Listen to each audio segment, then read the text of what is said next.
YS Jaganmohan Reddy గారు Congress party నుంచి విభేదించి వైఎస్ఆర్ కాంగ్రెస్ పార్టీని స్థాపించిన నేపథ్యంలో జగన్మోహన్ రెడ్డి గారి పైన అవినీతి ఆరోపణల పేరుతో కేసు నమోదైంది.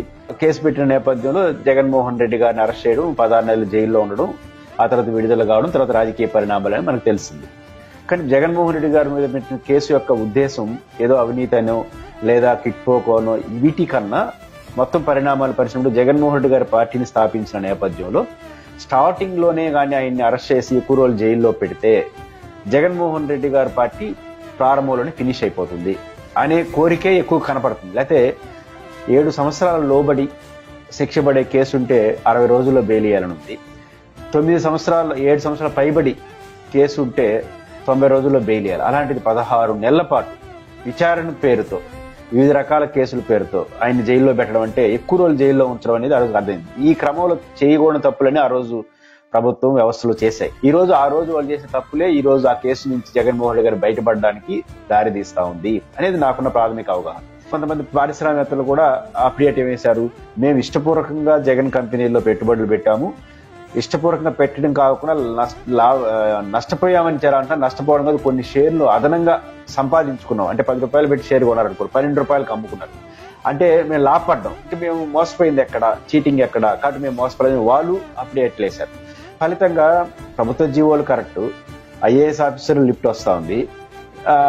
అదేవిధంగా పారిశ్రామికవేత్తలు ఇష్టపూర్వకంగా నా కంపెనీలో పెట్టుబెట్టినప్పుడు ఇంక నేనేం తప్పు చేశాను కాబట్టి డిశ్చార్జ్ చేయండి అని జగన్మోహన్ రెడ్డి గారు కూడా పిటిషన్ వేశారు. ఇప్పుడు జరుగుతుంది జగన్మోహన్ రెడ్డి గారి కేసులో చాలా మంది ఏమనుకుంటున్నారంటే విచారణ జరుగుతుంది, త్వరలో బెయిల్ రద్దు అయిపోతుంది, జగన్మోహన్ రెడ్డి గారు జైలుకి వెళ్ళిపోతాడు, శిక్ష అయిపోతుంది, ఇవన్నీ ఊహాగానాలు వస్తున్నాయి. రఘురామకృష్ణ గారు లాంటి వాళ్ళు బెయిల్ పిటిషన్ రద్దు చేయడం ఇదే చర్చ నడుస్తుంది. అసలు చాలా మందికి తెలియంది ఏంటంటే జగన్మోహన్ రెడ్డి గారి కేసు ఇప్పుడు విచారణలో లేదు, డిశ్చార్జ్ పిటిషన్ పైన విచారణ జరుగుతుంది. డిశ్చార్జ్ మీన్స్ మనకు బాగా popular quash petition. Chandrababu Naidu గారి స్కిల్ డెవలప్మెంట్ లో ఎఫ్ఐఆర్ రద్దు చేయమని క్వాష్ పిటిషన్ అంటారు కదా, అట్లాంటిదే ఇది కూడా. డిశ్చార్జ్ అంటే మా పైన నేపబడిన కేసుకి ఆరోపణలకి ఉన్న వాస్తవాలకి పొంతన లేదు కాబట్టి డిశ్చార్జ్ చేయండి అంటే విచారణ అర్హత ఈ కేసుకు లేదు. ఇప్పుడు విచారణ అర్హత ఉందని సిబిఐ నిరూపించాలి, ఆ తర్వాత విచారణ ప్రారంభమవుతుంది, ఆ తర్వాత ఏమో తేలుతుంది. రెండో వైపు ఆ రోజు ప్రభుత్వం ఐఏఎస్ ఆఫీసర్లని, పారిశ్రామికవేత్తల్ని 10ల సంఖ్యలో సాక్షులు పెట్టేసినారంటే వాళ్ళందరూ ఇప్పుడు రివర్స్ అవుతుంది. పారిశ్రామికవేత్తలు మేము ఇష్టపూర్వకంగా పెట్టామంటున్నారు, ఐఏఎస్ ఆఫీసర్లు ప్రభుత్వ జీవోలు కరెక్ట్ అయినప్పుడు మేము ఎందుకు దోషులు అవుతాం, జీవోలు ఇచ్చిన వాళ్ళని వాళ్ళు డిశ్చార్జ్ అవుతున్నారు. ఇప్పుడు బిపి ఆచార్య గారు లాంటి వాళ్ళు అయ్యారు ఈడీ కేసు నుంచి కూడా. రెండవ ప్రభుత్వమే డైరెక్ట్ గా తప్పుడు జీవోలు లేదు, ప్రభుత్వ ఆస్తికి నష్టం జరగలేదు అన్నప్పుడు. ఇవన్నీ జరిగినప్పుడు జగన్మోహన్ రెడ్డి గారి కంపెనీలో అవినీతి ఎట్ట జరుగుతుంది, ఎట్ట పెట్టుబడులు పెడతారు? కాబట్టి ఇది ఎక్కడ కూడా ఆధారాలు లేవు, నిరాధారం ఉంది. 1,00,000 కోట్ల అవినీతి, 40,000 కోట్లు షేర్ సీటు, చివరికి ఇప్పుడు 600 కోట్లు ఎంత తేలింది. ఇప్పుడు అలిగేషన్స్ ఉన్నది, ఆ అలిగేషన్స్ కూడా డిశ్చార్జ్ పిటిషన్ కొట్టేసే అవకాశం ఉంది. అన్నిటికన్నా నుంచి ఈడీ కేసు నుంచి డిశ్చార్జ్ కావడం అనేది జగన్మోహన్ రెడ్డి గారికి పెద్ద ఊరట.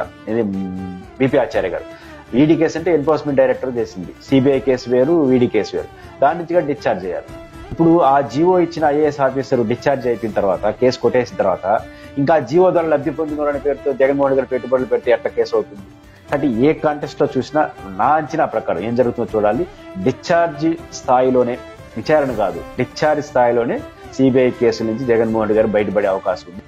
ఉండవల్లి అరుణ్ కుమార్ గారు కూడా చాలా సందర్భాలు చెప్పాడు ఈ కేసులో జగన్కి ఏమీ కాదు అని చెప్పి. ఇదే రేపు కూడా జరుగుతుంది. కాబట్టి జగన్మోహన్ రెడ్డి గారి కేసులో శిక్ష పడడం, జగన్మోహన్ రెడ్డి గారి కేసులో ఏమంటారు బెయిల్ రద్దు కావడం కాదు కదా, విచారణకు సంబంధం లేకుండా డిశ్చార్జ్ లెవెల్లోనే జగన్మోహన్ రెడ్డి గారి కేసులు బయటపడే అవకాశం ఉంది.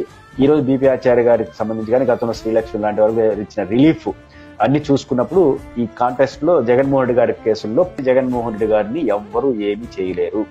బెయిల్ రద్దు కాదు కదా, కేసు రద్దు కాదు కదా, ఏమి జరగదు, ఆయన డిశ్చార్జ్ లెవెల్లోనే విముక్తి లభిస్తుందని మాత్రం నేను నమ్ముతున్నాను.